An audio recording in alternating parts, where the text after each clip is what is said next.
So what you should do is you should come on over here to the panel area where Alyson Leigh Rosenfeld and I are about to talk about some awesome things. You can go on up to the stage, have some water, whatever you would like to do. And we will talk about a lot of fun things. Ooh, that was bad. How are you? Are you doing well today here in Jackson, Mississippi? I'm doing really well. Thank you for asking. Awesome.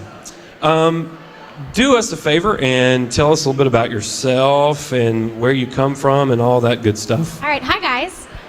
We are not many, but we are strong. I am Alyson Leigh Rosenfeld, but you can all call me Allie because we're all friends here. I am from New York originally, and I still live there today, and that happens to be where we record Pokemon and Yu-Gi-Oh! Grew up in New York, and I went to NYU Tisch, where I studied acting. And actually, Zach Galligan, who is over there right now, was one of my teachers, funnily enough, at NYU.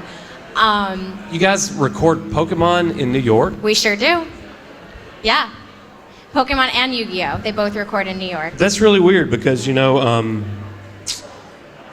lot of, Funimation, for instance, they're based out of Dallas. A lot of the Chuck Huber, who's here with us today, he's one of those Persuasion, and he and some other great guests of ours from the past are from Dallas. I did not know that was done in New York. That's very interesting. Fact. Yeah. Huh. You learn something new every day. Yeah. So you're from New York? I'm from New York. Studied acting at NYU. Shortly after college, I recorded a voiceover demo and started sending it around. And one of the first jobs that I got was Pokemon.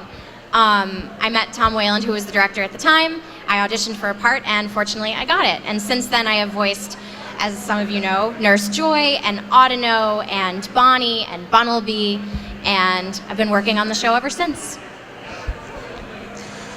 How difficult was it getting your start in voice acting? I know a lot of people say that it's a lot about luck, like you just are in the right place at the right time, or was that what it was for you? Or Absolutely. I mean, I would say first and foremost that to be a voice actor, you have to be an actor. So I think training as an actor before you start worrying about just your voice is really important. But then in terms of working professionally, definitely luck comes into it. I mean, I was working on an audiobook in Princeton, New Jersey when I met Tom, and he just happened to like what I was doing on that particular project and asked me to come in and audition for Pokemon. So that was a very fortunate meeting that day that led to now my career as a voice actor. Right. Huh. What book was it? Just out of curiosity. Oh man, it was an animated like ESL audiobook called like The Lemonade Detectives. Which if you want to watch, you can totally Google The Lemonade Detectives. It's probably on YouTube or something, but yeah. That sounds like a fun book. So you found that you were already doing some of that work. A lot of people do say you have to be an actor before you can be a voice actor. Yes. I think that a lot of folks just have that desire. They think that it's really easy to be a voice actor or actress, and it's really, really not. That's true. I mean, especially think about, characters on Pokemon who are the creatures. You have one word to convey all the thoughts and all the emotions that you could ever experience. That's hard, and you only have one word with which to do that. So if you're only thinking about your voice, you're not really gonna have very much range in terms of communicating all the things that the characters need to communicate. You have to be able to understand, who the character is and what it is they want, and it's more than just being able to make a funny voice. I think a lot of people think that they could do it because they do think that it is just, I can make a funny voice, or I can make an animal sound and convey what a person with years of training and experience can, but it's not really always that way. What was it like to get started with Pokemon? Terrifying. That's I mean, because you walk into the studio, and you get into the booth and you've never seen the script before. It's not like with theater or movies where you've had the script and you've studied it and you've learned your lines, you've thought about your character's motivations and all this kind of stuff. The minute you are recording it, it is in front of you. So it's really a test of being able to make choices on the spot and making them bold and also at the same time that you're trying to see the script that you've never seen before, you're also seeing the picture that you've never seen before and trying to match what we call flap of the characters on screen and trying to make it seem natural, even though obviously it was animated in Japan and not for English, that the English words coming out of that character's mouth make sense. So there's a lot. Right. What's your process like when you record? We've talked to a lot of folks. I know Chuck, he has a very particular process when he does his recording. Trina Nishimura, she's been with us a couple of times, and she has a very specific process that she goes through when she records for Attack on Titan. So how do you get in the zone when you get ready to record? Well, I was trained as a singer first and foremost, so for me, definitely making sure that my voice is warmed up is something that is definitely important before I get into the booth.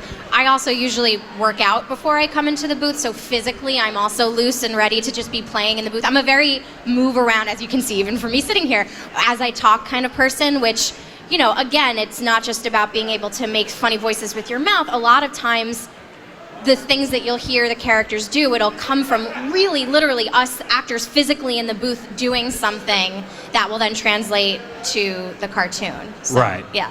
That's awesome that you go through a process before you just walk in. I spoke with somebody once, I can't remember who it was for our podcast.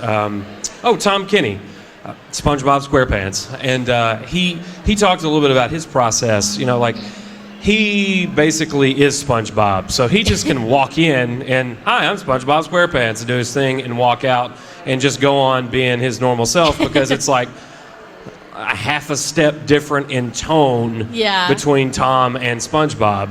And it's not very, he's a very animated guy anyway, and he records 5 shows a day, and he's always working out and doing other stuff. But everyone's process is different, just like regular acting, Absolutely. In front of a camera. Yeah. I had someone ask us once at a show, if they got into voice acting because it was easier because they didn't have to dress up. They could wear whatever they wanted to. And I think that's the real caveat that people think is, I could go and be a voice actress. It would be super easy. And it's just really not. I mean, I have a lot of respect for anyone who does anything like that, period, acting.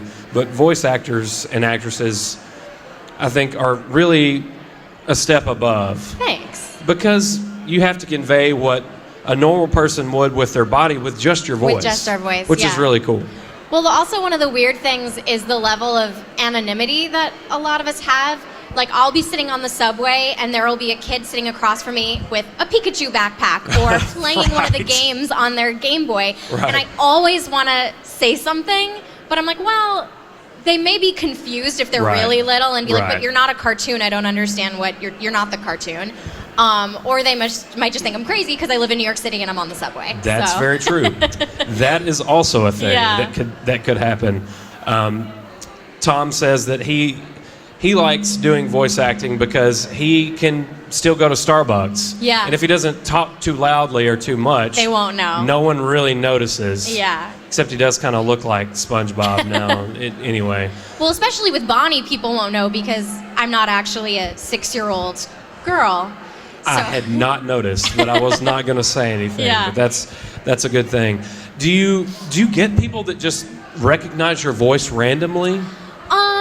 Sometimes they'll say that they recognize it, but I also do a lot of commercial work, so sometimes it might be from a commercial that they've heard. But yeah, there will be times, especially when I say that I was Nurse Joy, as I start talking, because Nurse Joy, like you were saying, he's just a step away from SpongeBob. Nurse Joy is really just a step away from my natural speaking voice. Right. People will hear it and be like, oh my God, which... Pokemon! Yeah. I think that's what I would do. I would use my powers to just freak out random people that had the property on themselves, like on the subway or in a store somewhere. It's That would be fun. definitely a party trick that people demand in social situations. Do the voice. I want to hear you do one of the voices. Of all the voice actors and actresses that we've had at our shows over the past couple of years, they always talk about that. Do this. They have people who come up and say, do this or do that. Colleen Clickenbeard, she was with us in Louisiana last year, or earlier in the year, and during her Q&A, someone wanted her to do some particular scene from Attack on Titan, I think, and she just said, you do it. She flipped it right back around on the girl, who turned blood red and couldn't even move. So I just went and sat down, and I was like, all right, I'm going to hand you the mic, and everybody's going to wait and look at you for you to do this. That must be really difficult. Yeah, I mean, my usual response is what do you do for a living? And it's usually something like accounting. And I'm like, why don't you crunch some numbers for me? And then I'll do what I do for a living. Make it work. Yeah. I think that it's a really interesting talent that people have that, maybe there really are people who are aspiring voice actors and actresses that understand the process and that it's not just some easy job that anyone could do. What advice do you have for them?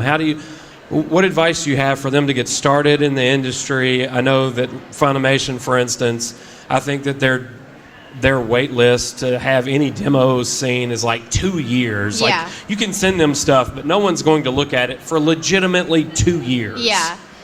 I mean, as I was saying before, I think that training as an actor, first and foremost, is the most important thing.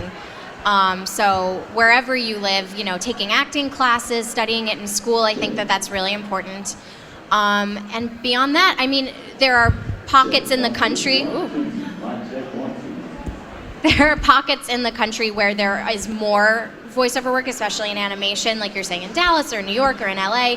So definitely being close to one of those places so that you can be auditioning for that work is important.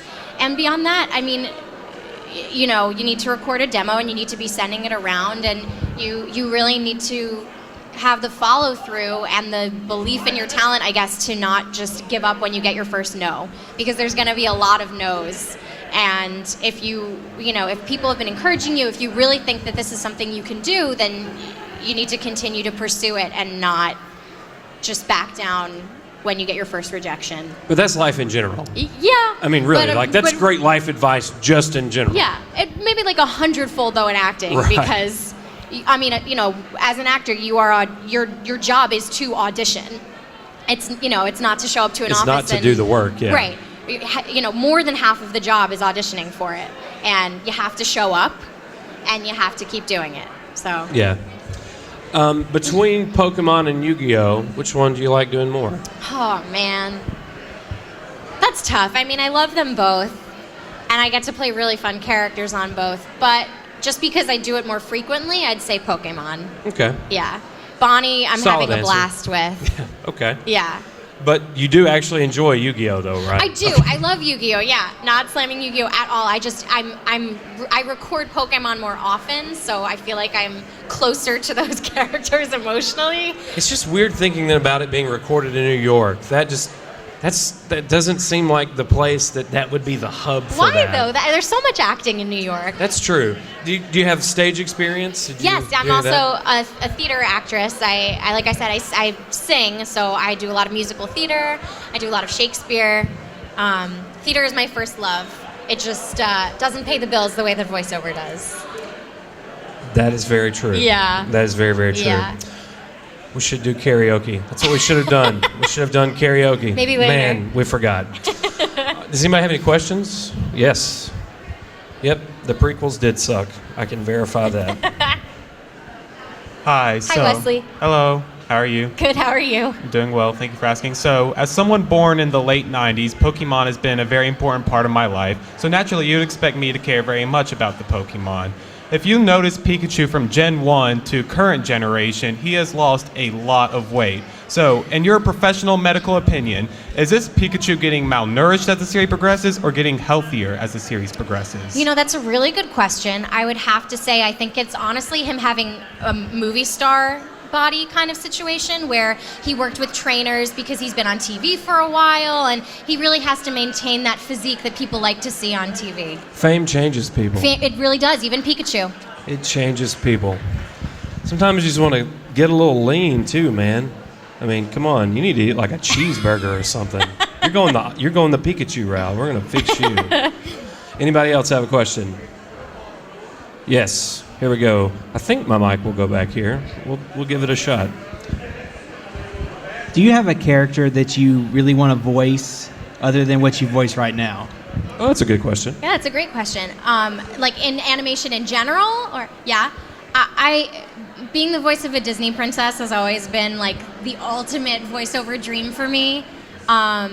So that's definitely something that I aspire to do, is to record more for the House of Mouse. I actually just did a small part on a cartoon that's going to be on Disney Junior that I got very excited about. So we'll see. That's definitely on my list. What is it? The cartoon? It's Yeah. called Peking Duckling. Isn't that cute? Peking Duckling. Yeah. I'm glad It's that my not out 5-year-old will probably not watch that. Let's put that down on the list. That'll be another one of those things that we have to buy toys for. Here we go. Yes, I know a little bit about Pokemon, but I want to know, what season did you start voice acting in Pokemon? I started, I want to say season 13 as Jasmine. That was my first role on Pokemon. And it was a voice match because the girl who originally played her had moved to LA. So I had to go in and try to match the way that she did the role originally seasons before that. So season 13. You Kermit the Frogged her. I love Kermit the Frog, but yeah. You did. Yeah. That's the best way I can describe that. It's just not the same, though, with Kermit the Frog. I know. I There's feel a the little same difference. way. Yeah. Yeah. Anybody else? Question? I'm coming over there to you. Please don't put me in your Pokeball. Here we go. That's a sweet T-shirt. Yeah, okay, so for the longest time I've watched Pokemon since I was about 11 or 12, and I've noticed that pretty much every Nurse Joy in all the seasons, like, they all are exactly the same.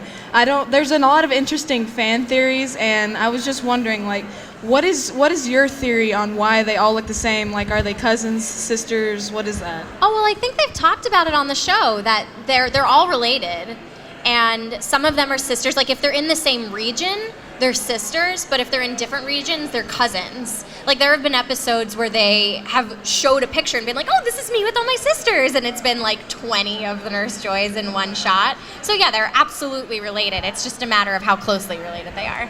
That is really creepy, if you think about it at length. Anybody else? Question. All righty. Well, now it's karaoke time. It should be. Karaoke's fun. Make sure you go check Allie out over at her booth. Yeah, come say over hi. there. Go say hi and do all of those funny things. Let's give her a round of applause. Thanks, guys.